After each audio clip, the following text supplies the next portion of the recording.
अरे भाई ना, अब आखिरी मौका है। जितना नारा लगाना लगाने, 400 लगा दें, 600 लगा दें। अब तो ये सब बात करने का कोई फ़ायदा ही नहीं ना। राज खुल चुका है करीब करीब, और चार चार तारीख को इसकी पुष्टि हो जाएगी।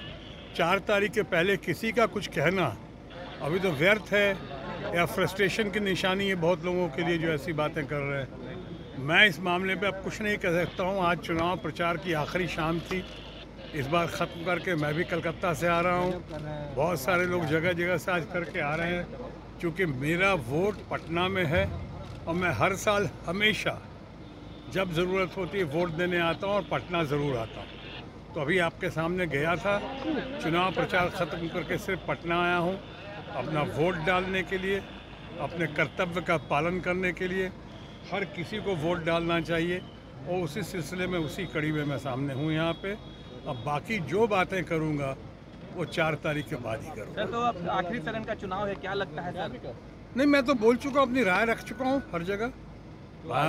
इंडिया ब्लॉक जो है या यूनाइटेड अपोजिशन लगता है बहुत ही अच्छा कर रहा है, बहुत ही अच्छा कर रहा है। रिजल्ट्स अप्रत्याशित होंगे, इंडिया ब्लॉक के फेवर में होंगे।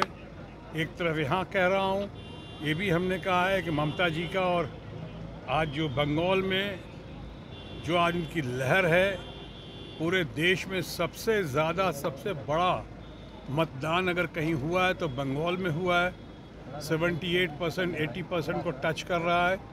और ये जो 7वां चरण है परसों, मैं समझता हूँ उसमें सारे पुराने रिकॉर्ड भी टूट जाएंगे। शायद 80% से भी ऊपर का होगा चुनाव कम से कम बंगाल में।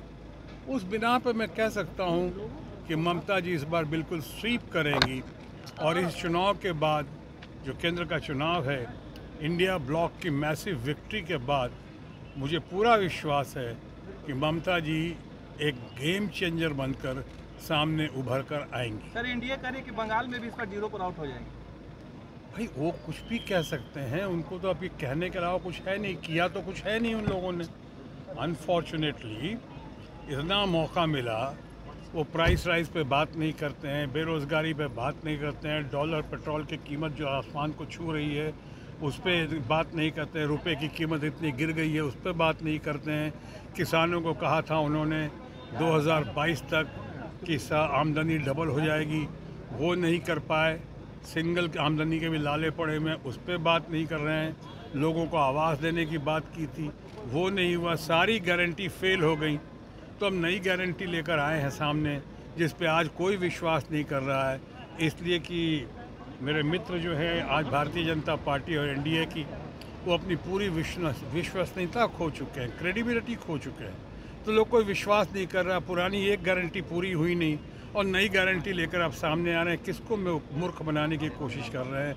तो ये लोग देख रहे, इसलिए अब उनके पास जब करने को कुछ नहीं बचा है तो कहने को कहे जा रहे हैं, और ख़ासकर अब की घड़ी में वो लोगों को भ्रमित करने की कोशिश कर रहे हैं। कुछ उनकी कथनी और करनी में बहुत अंतर है, और ये साफ दिखाई पड़ रहा है। और मुझे लगता है इसका खामियाजा जो है, इसका नतीजा जो है, उनको भुगतना पड़ेगा 4 तारीख को। कन्याकुमारी जा रहे हैं ध्यान करने के लिए। देखिए, ये सब जो भी है, ध्यान करने में कोई हद नहीं है। मेडिटेशन उन्होंने पहले भी किया था, लेकिन पहले और अब में ये अंतर है कि उन्होंने उसका पूरा प्रचार प्रसार किया था मीडिया के सामने। मैंने भी पहली बार सुना है कोई ध्यान करने जाता है तो मीडिया और कैमरा को साथ लेकर जाता है, ऐसा मैंने पहले कभी नहीं सुना। अब वो करने की कोशिश कर रहे हैं। शायद लोग कोर्ट में जा रहे हैं, इलेक्शन कमीशन के पास जा रहे हैं, देखिए उसका क्या होता है। लेकिन कुछ भी कर लें, अब मैं कहूँगा माननीय प्रधानमंत्री के बारे में, जो हमारे मित्र भी हैं और भारतीय जनता पार्टी और एनडीए के वो शीर्षस्थ नेता भी हैं, मैं उनके बारे में भी यही कह सकता हूँ कि बड़ी देर कर दी मेहरबान आते आते।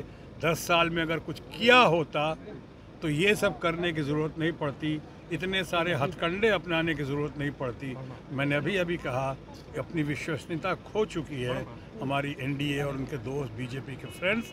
सो अब बहुत देर हो चुकी है, 4 को नतीजे सामने हैं। बिहार में तेजस्वी क्या जिस तरह से 291 सभा की है, 251, क्या लगता है 40 सीट पर कितना रंग दिखाएगा तेजस्वी का, 251?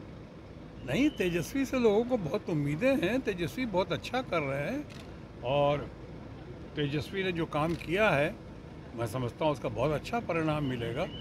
आज युवा पीढ़ी या बाकी लोगों को तेजस्वी के ऊपर बहुत भरोसा है और मैं समझता हूँ कि सो बहुत अच्छा परिणाम हासिल करेंगे।